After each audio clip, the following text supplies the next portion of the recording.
வணக்கம். இப்போ பூண்டு சட்னி எப்படி செய்யலான்னு சொல்லிட்டு பார்ப்போம். பூண்டு சட்னி இப்போ சளி பிடிச்சின்னு இருக்கிறவங்க, பசி எடுக்காமல் இருக்கிறவங்க, இதுமாரி கெட்ட கொலஸ்ட்ரால் இருக்கிறவங்க இதெல்லாம் சாப்பிட்டா உடம்புக்கு ரொம்ப நல்லது.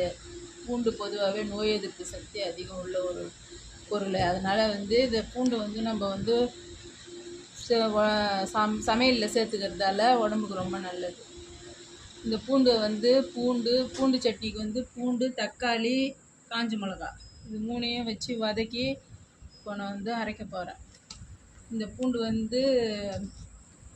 வதக்கினோம்னா தான் அந்த பூண்டு வாசனை போகும்.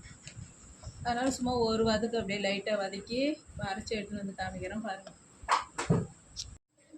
இப்போ பூண்டு அதில் கொஞ்சமாக எண்ணெய் சேர்த்துக்கலாம். எண்ணெய் சேர்த்துட்டு இப்போ கொஞ்சம் கடுகு போட்டுக்குவோம்.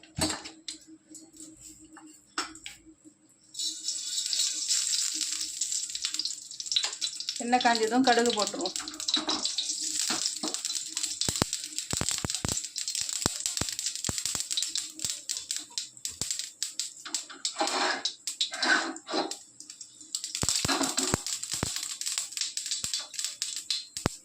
கடுகு நல்லா வெடிச்சதும் நம்ம கொஞ்சம் கருவேப்பிலை போட்டோன்னா நல்லா வாசனை.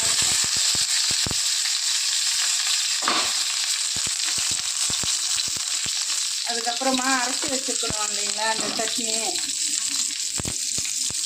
இந்த சட்னியை இதில் ஊற்றி கொஞ்சம் அப்படியே ஒரு வதக்கணும். ஏன்னா இந்த பூண்டு சட்னி வரைக்கும் நம்ம வதக்கி சாப்பிட்றதால தான் வாசனை, அந்த பச்சை வாசனை போகும். இல்லைன்னா போகாது.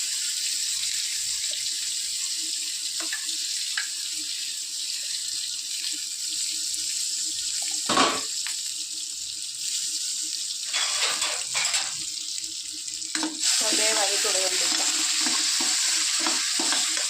இந்த பூண்டு சட்னி உடம்புக்கு ரொம்ப நல்லது, சாப்பிடவும் டேஸ்ட்டாக இருக்கும்.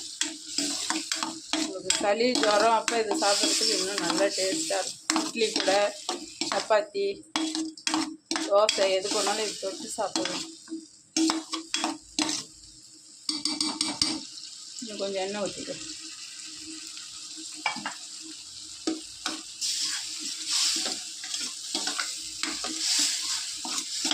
இதுமாரி செஞ்சு சாப்பிடுங்க, நல்லாயிருக்கும், உடம்புக்கும் நல்லது. நன்றி, வணக்கம்.